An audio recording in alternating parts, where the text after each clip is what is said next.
بلوچستان کا واقعہ ہے۔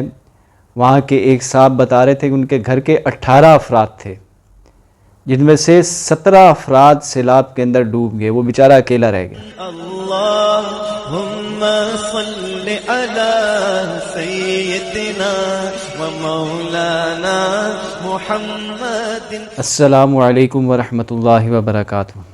نحمدہ و نصلی علی رسولہ الکریم۔ آج بروز جمعہ حضرت ڈاکٹر نوشاد بیگ صاحب دامت برکاتہم کی مجلس ہوتی ہے عشاء کے بعد۔ حضرت نے بڑی قیمتی اور بہت ہی زیادہ خوبصورت باتیں آج عرض کی ہیں۔ ان باتوں میں سے چند باتیں آپ حضرات کے سامنے عرض کرتا ہوں۔ بہت ہی قیمتی باتیں ہیں، موتی سے لکھنے والی۔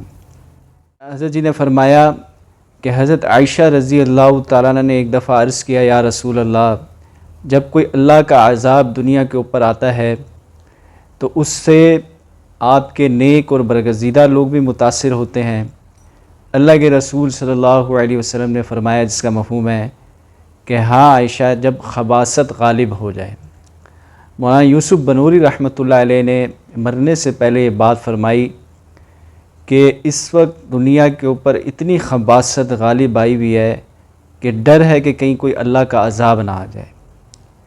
تو اس وقت جو حالات ہیں ہمارے سامنے پورے پاکستان کے اندر، کس طرح جو ہے اللہ پاک کے عذاب کے اندر لوگ بیچارے پھنسے ہوئے ہیں۔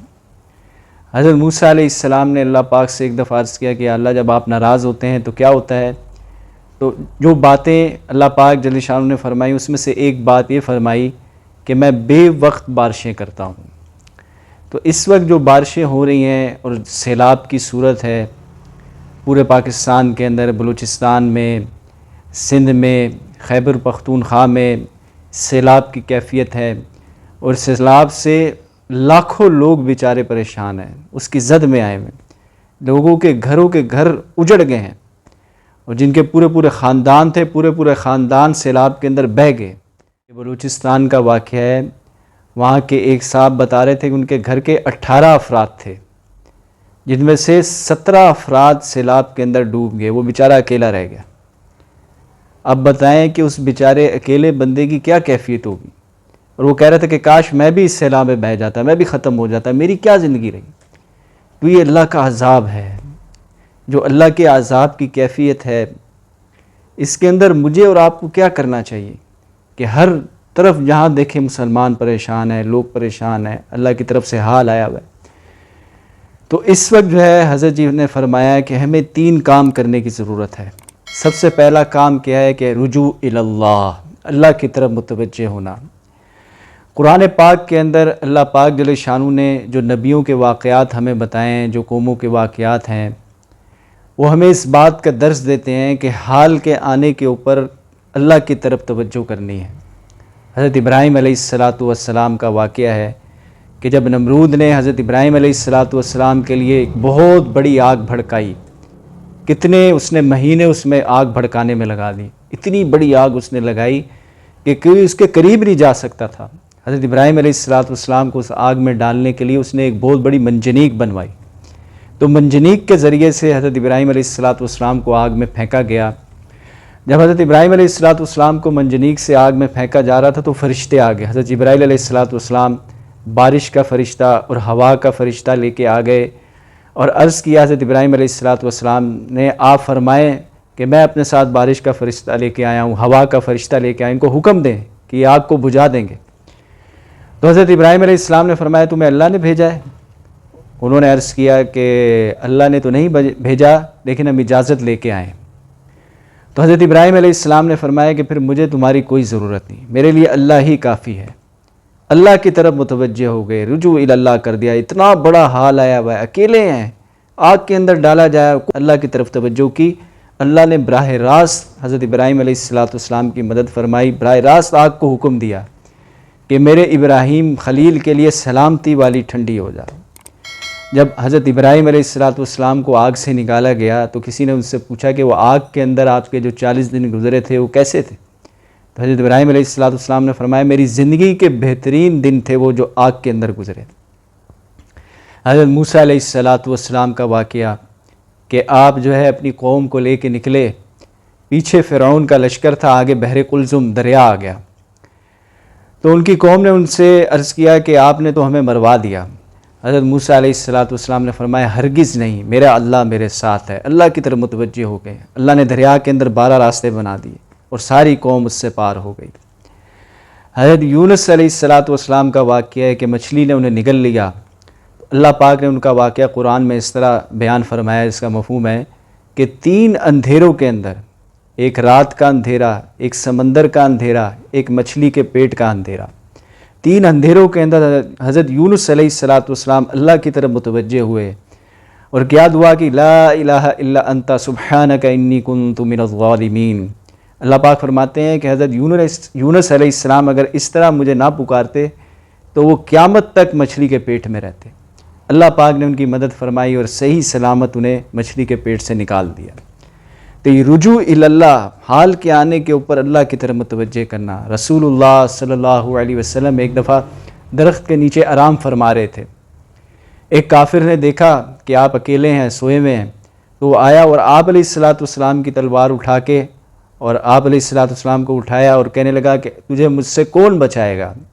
حضور صلی اللہ علیہ وسلم اللہ کی طرف متوجہ ہوئے اور فوراً اس سے کہا کہ مجھے اللہ بچائے گا۔ جب لفظ اللہ کہا تو اس کے ہاتھ لرز گئے، اس کے ہاتھ سے تلوار گر گئی۔ آپ صلی اللہ علیہ وسلم نے اٹھا لی، فرمایا کہ تجھے مجھ سے کون بچائے گا؟ تو کہنے لگا کہ آپ کریم ہیں، رحم کرنے والے ہیں، آپ سے تو مجھے اب آپ کا رحم ہی بچا سکتا ہے۔ آپ علیہ السلام نے اسے معاف کر دیا، اس کو کہا چلے جاؤ۔ تو حال کے آنے کے اوپر اللہ کی طرف متوجہ کرنا، جو اللہ کی طرف رجوع کرتا ہے، اللہ کو پکارتا ہے، اللہ اس کی ضرور مدد کرتا ہے۔ جو اپنی زبان سے صرف اللہ کہتا ہے، اللہ کہنے والا کبھی رائے گا نہیں جاتا، اللہ اس سے بھی نوازتا ہے۔ حضرت مولانا حکیم اختر صاحب رحمۃ اللہ علیہ نے ایک کتاب میں ایک واقعہ لکھا ہے کہ ایک بت پرست اپنے بت کی عبادت کرتا تھا، یا سنم کر کے اسے پکارتا تھا۔ تو پکارتے پکارتے اسے نیند کا غلبہ ہوا، اونگ آئی تو اس کی زبان سے یا سمد نکل گیا غلطی سے۔ تو اللہ پاک جل شانہ نے عرش پہ بیٹھ کے اس کی آواز کو سنا اور فرشتوں سے کہا کہ جاؤ اس کے دل کو ایمان کے نور سے منور کر دو۔ تو فرشتوں نے عرض کیا کہ یا اللہ یہ تو اس کی زبان سے غلطی سے نکلا، یہ تو اپنے بت کو پکار رہا تھا۔ کہا کہ یہی تو مجھ میں اور اس میں فرق ہے کہ یہ بت سوتے ہوئے بھی اسے کوئی پکارے یا جاگتے ہوئے بھی اسے کوئی پکارے تو اس کی نہیں سنتا، اور مجھے کوئی جاگتے ہوئے پکارے یا سوتے ہوئے پکارے، میں دونوں صورتوں میں اس کی بات کو سنتا ہوں، اور اس کے دل کو ایمان کے نور سے منور کر دیا۔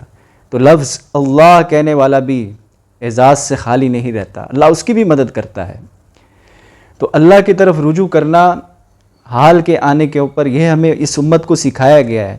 امت مسلمہ جو ہے، رسول پاک صلی اللہ علیہ وسلم کی جو امت ہے، اس امت کو قرآن پاک کے اندر جو واقعات ہیں اس کے ذریعے سے یہ سکھایا گیا ہے کہ حال کے آنے کے اوپر اللہ کی طرف توجہ کرنی ہے۔ اور دوسرا کام کیا کرنا ہے؟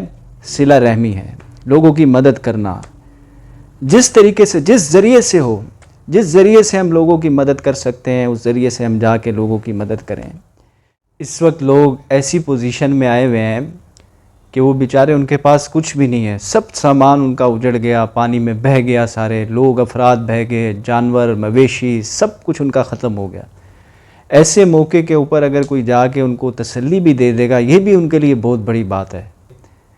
کوئی ان کی پیسوں سے، سامان سے، کسی ذریعے سے مدد نہیں کر سکتا، ان کے لیے دعا تو کر سکتا ہے۔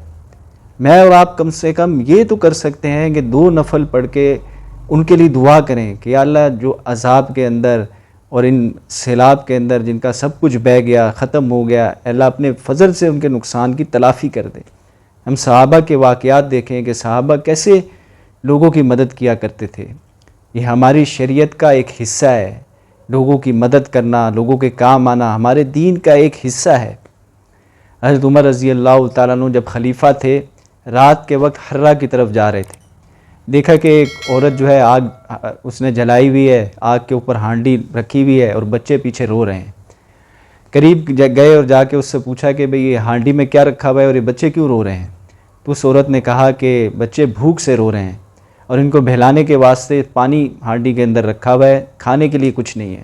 میرا اور حضرت عمر رضی اللہ تعالیٰ عنہ کا اللہ کے ہاں ہی فیصلہ ہوگا کہ ہمارے اس حال کی خبر نہیں رہتے۔ تو حضرت عمر رضی اللہ تعالیٰ عنہ نے فرمایا کہ اللہ تجھ پر رحم کرے کہ عمر کو تیری کیا خبر ہے؟